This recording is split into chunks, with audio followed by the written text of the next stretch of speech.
Hey guys, I wanted to do a quick video on a topic that we've discussed quite a bit with franchisees, but this is more for our internal employees and also the general public if they're interested in such a topic. But it's my personal opinion, and much of what this business has been built around is the three reasons that customers choose you. So I decided to put together this page on our website to talk about what I think are the three reasons that people choose where they get their oil change.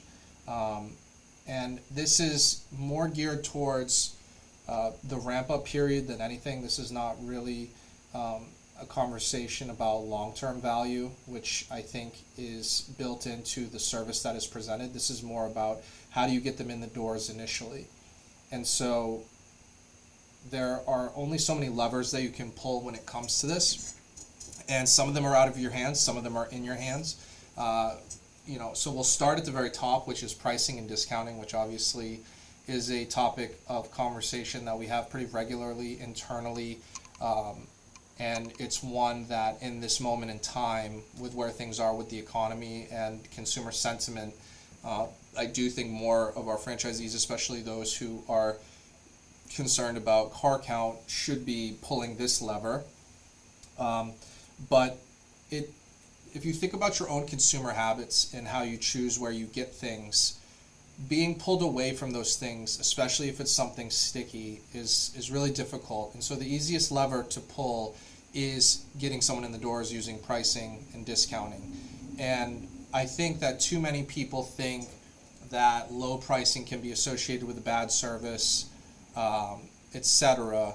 But I would push back on that and say that the service will speak for itself. I've talked in the past about an oil change being commoditized, which I know a lot of people don't like hearing, but I do believe it. There's not a special magical way to do an oil change. The customer service part really is the differentiator, which, I'm going to do a follow-up video here after this one on the value statement and price transparency. But price and discounting will always be the easiest way to ramp up the store. And so it kind of rolls into the second one. Atmosphere and brand equity on its own mean nothing if you don't proactively tell that story, unless you are a 100-year-old brand like some of our competitors are. If you open a new location and you turn the lights on and expect people to just show up because you put cost of oil on the door, you're going to be in for a rough time, because even though I do believe we provide a superior service, I have our flow chart right behind me that goes through every step of how we do things, which is how we're able to do things with less people at the same quality. People need to get in the door in the first place. Now, if you don't have brand equity, then this one is a lever that's a little bit out of your hands to a point. So things like money mailers, things like Facebook ads. You don't always have to do a Facebook ad that is a right hook discount. You can do Facebook ads to tell your story, to build your brand. It costs money to do these things. And if you're not willing to spend that money in the form of discounting, because at the end of the day, if we're doing a discounted oil change, instead of looking at it as, oh, I lost X amount of money, you should look at it as, I spent this amount of money on acquiring this customer. So same thing for atmosphere and brand equity. In order to build that brand equity, you have to tell your story. You have to tell the vision. You have to tell the mission statement. You need to be able to explain the value add that you provide. The third one, which is probably the least impactful but also a very important one, is appearance and presentation. So does your store look nice? A lot of times we're working with second generation buildings that have oil stains.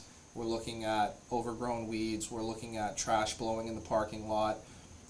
Really take ultimate ownership about how the facility looks, and that can be a reason that someone chooses to come to you. If the other oil change in town is a dark cinder block building where people, feel very intimidated driving into that bay, very cheaply you can paint the entire insides with white. And I know it sounds counterintuitive, and yes, it is a little bit of extra work to keep it nice, but at the end of the day, if you have all walls and ceiling white, it makes the building feel 100 square feet bigger than what the work area, 100,000 square feet bigger than what it actually is. And the same goes for the outside. If you can attract eyeballs to your building, maybe you're in a building that has not been, that has not been changed for quite some time, and people get into that zone where they drive to work and they wake up and they are at their desk and they don't even remember the drive in. You have to do something to get those eyeballs, and that doesn't mean flags all over the place, because sometimes people get turned off by that kind of stuff as well. Sometimes it's more important about the just having a clean, simple look. That's why we don't do a lot of landscaping at the corporate stores. We try to replace grass with rocks when we can. We try to cut down bushes and put out like the ones from Hobby Lobby and such that have the that are fake and look the same year round. But you can, landscaping is one of those things where it's what you get out of it. Us corporately being here in Hanover, Pennsylvania, overseeing 20 plus stores, it's a lot easier for us to do it that way. If you have 3 stores in your territory or 1 store, there's really no excuse for not keeping up the appearances of the store. Just to lastly put a bow on atmosphere and brand equity, we are obviously building our brand equity through the marketing that we do, through the sponsorships that we do with major sports, through the selling of our products online in different fashions, through the advertising that we do on behalf of franchisees. The brand is becoming a lot bigger, and we're approaching 100 stores shortly, and it will only become bigger, and so that will help. But we also have been leveraging our partners with Chevron, with their Havoline brand, and you can lean into that as well. And part of why we partner with a brand such as Havoline is that can be a pull to bring someone in the doors as well. I don't think it's the ultimate pull. Obviously, if the only thing people cared about was the brand of the motor oil, you would see Mobil 1, Lube Express be the biggest quick lube brand in the country, and it's not even by a long shot. In fact, they're losing stores rather than opening stores. So it's a nice thing to have. It's a nice thing to check a box. We have that via our partnership with Chevron and Havoline. It's not the end-all be-all, but that is a thing that could potentially get people in the door as well. So if you're not willing to spend the money on a money mailer to tell your story, if you're not willing to spend the money on a Facebook ad to tell your story, atmosphere and brand equity, and when I say atmosphere, just to clarify this as well, I mean the experience that happens inside the store. So that one is more that happens after you've gotten the people in the door and they can see the flow chart, but it also ties into storytelling, brand building, letting people know these are the things that we do. We don't have pushy upselling. We don't have employees on commissions that are going to try to sell you something you don't need.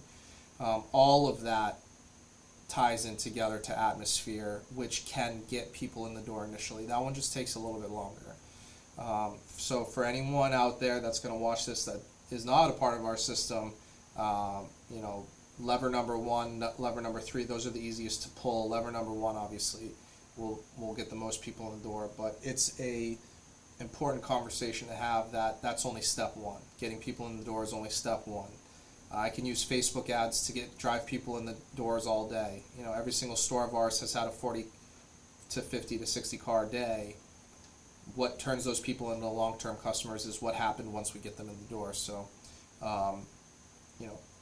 thanks for listening to me rant about this, but this is an important conversation to have, and a reflection that you need to look in the mirror. If I'm not happy with the cars that I'm getting right now, what are the things I can do to get people in the door?